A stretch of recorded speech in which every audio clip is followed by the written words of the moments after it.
Welcome back. This monster want to eat me episode number 5। अगर आपने इस series के पिछले एपिसोड नहीं देखे तो उसके लिंक नीचे डिस्क्रिप्शन में है। एपिसोड की स्टार्टिंग बहुत इमोशनल और फ्लैशबैक से होती है। इन पर एक पिछली बैक स्टोरी दिखाई जाती है। मीको अभी भी छोटी बच्ची है, किट्सुने योकाई का रूप, लेकिन छोटा और बहुत ही क्यूट। वो हिनाको के घर के बाहर खड़ी है क्योंकि वो लोग स्कूल जाने वाले हैं। ये वो दिन है जब हिनाको के मम्मी पापा और बड़ा भाई कार एक्सीडेंट में मर गए थे। हिनाको अभी छोटी है, बहुत दुखी है, वो रो रही है। घर में मातम मचा हुआ है। मीको चुपके से घर के पास आती है। वो हिनाको की फैमिली को जानती थी। पहले हिनाको की फैमिली ने मीको से प्रार्थना की थी क्योंकि मीको एक लोकल देवी जैसी थी। वो फोक्स स्पिरिट के रूप में लोगों की रक्षा किया करती थी। उन्होंने ट्रिप पर जाने से पहले मीको से प्रार्थना की थी कि वो उन्हें सेफ रखे, लेकिन मीको उस दिन उनको प्रोटेक्ट नहीं कर पाई और कार का एक्सीडेंट हो गया। मीको को बहुत गिल्ट फील होता है। वो सोचती है मैंने उनकी प्रार्थना नहीं सुनी, मैं उनको नहीं बचा पाई। इसलिए वो हिनाको के पास रहने का फैसला करती है। वो हिनाको को प्रोटेक्ट करने की कसम खाती है ताकि हिनाको को कोई और दुख न हो। फ्लैशबैक में दिखता है कि मीको हिनाको के साथ स्कूल जाती है, उसकी मदद करती है और उसकी दोस्त भी बनती है। लेकिन मीको योकाई है, इसीलिए उसका इंसानों के बीच रहना मुश्किल है। वो अपनी भूख, जो कि हिनाको का स्पेशल खून है, उसको खाने की चाहत को वो कंट्रोल करती रहती है। इसी वजह से वो अक्सर स्कूल से गायब रहती है या बीमार पड़ जाती है क्योंकि भूख दबाने से वो कमजोर हो जाती है। फिर स्टोरी प्रेजेंट में वापस आती है, डॉक्स पर, जहाँ शियोरी और मीको की टेंशन हाई हो गई थी। मीको ने अपना फोक्स रूप दिखाया था और शियोरी को वार्निंग दी थी। शियोरी गुस्से में चिल्लाती है, तुम भी हिनाको को खाना चाहती हो, तुम बस छुपा रही हो, मैं तुमको मार दूंगी ताकि हिनाको को कोई खतरा ना रहे। वो अपने मरमेड वाले रूप से पानी की पावर लेती है, तेज पंजे और दांत निकालकर मीको पर हमला करती है। मीको भी हार नहीं मानती।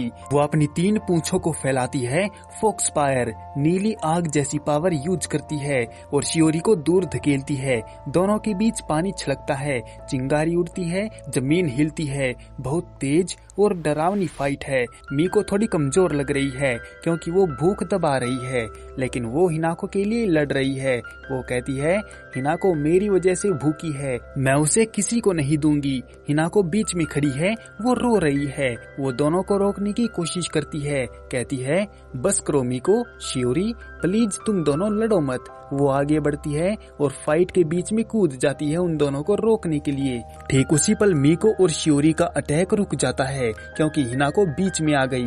हिनाको मीको की तरफ देखती है, उसके आंसू बहते हैं। वो रोते हुए कहती है, मीको मुझे सब पता चल गया, तुमने मुझे बचाया है, तुम मेरी दोस्त हो, हम अभी भी दोस्त हैं, है ना? वो मीको को गले लगाने की कोशिश करती है। मीको का चेहरा इमोशनल हो जाता है। वो हिनाको को देखकर थोड़ा शांत होती है, लेकिन उसकी आंखों में भूख की चमक अभी भी है। शियोरी अभी भी सावधान है, वो तैयार होती है अटैक करने के लिए। मीको हिनाको को देखकर बहुत इमोशनल हो जाती है, उसकी आंखों में आंसू हैं। वो अपना फोक्स रूप कंट्रोल करती है, वो अपने नॉर्मल फॉर्म में आ जाती है। वो हिनाको से कहती है, हिनाको मुझे माफ कर दो, मैंने तुमसे झूठ बोला, लेकिन मैं सच में तुम्हें बचाना चाहती थी, तुमको कभी खाना नहीं चाहती थी या तुम पर कभी हमला नहीं करना चाहती थी। हिनाको मीको को मजबूती से गले लगाती है। वो रोते हुए कहती है, मैं समझ गई हूँ, तुम सालों से मेरे लिए भूख दबा रही हो। स्कूल से गायब होना, बीमार पड़ना, ये सब मेरी वजह से हुआ था, लेकिन तुमने मुझे कभी दर्द नहीं दिया, तुम मेरी सच्ची दोस्त हो। वो दोनों एक दूसरे को गले लगाकर रो रही हैं। शियोरी अभी भी दूर खड़ी है, वो देख रही है लेकिन हमला नहीं कर रही है। वो कहती है, ये सब दिखावा है, योकाई कभी नहीं बदलते, वो भी तुम्हें खाना चाहती है, बस अभी खुद को रोक रही है। लेकिन उसकी आवाज में थोड़ा शक है। मीको अब बताती है, वो पहले एक खतरनाक किट्सुने थी जो इंसानों को खाया करती थी, लेकिन बाद में वो एक लोकल देवी बन गई। हिनाको के परिवार ने सालों से मंदिर में उससे प्रार्थना की थी कि वो उन्हें सेफ रखे, एक्सीडेंट के दिन भी उन्होंने प्रार्थना की थी, लेकिन दूर होने की वजह से वो उनको बचा नहीं पाई। इसकी वजह से उसको बहुत गिल्ट हुआ और वो हिनाको के पास इंसान बनकर रहने लगी, वो भी अपनी भूख दबाकर। हिनाको मीको से कहती है, तुमने मुझे कभी अकेला नहीं छोड़ा, मैं तुम्हें दोस्त मानती हूँ, चाहे तुम योकाई हो या फिर कोई भूत। दोनों फिर से गले लगती हैं। इससे वहाँ का माहौल थोड़ा शांत हो जाता है, लेकिन ठीक उसी टाइम मीको अचानक कांपने लगती है, उसकी आंखें लाल हो जाती हैं, उसका फोक्स फॉर्म वापस आ जाता है। वो हिनाको की तरफ मुंह खोलकर झुकती है जैसे उसको खाने वाली हो, जिससे हिनाको डर जाती है, लेकिन वो भागती नहीं। हम लोगों को उसके चबाने की आवाजें आती हैं और एपिसोड इसी क्लिप हैंगर पर खत्म हो जाता है। ये पार्ट बहुत ज्यादा इमोशनल और शॉकिंग है। दोस्ती का मोमेंट फिर अचानक धोखा लगने जैसा महसूस होता है। ये सीन देखने से क्या लग रहा है, क्या मीको सच में हिनाको को खा गई है? वो हम नेक्स्ट एपिसोड में देखेंगे। अगला एपिसोड मिस ना हो, इसलिए चैनल के साथ बने रहो। मिलते हैं इसकी अगली स्टोरी में, तब तक के लिए सायोनारा।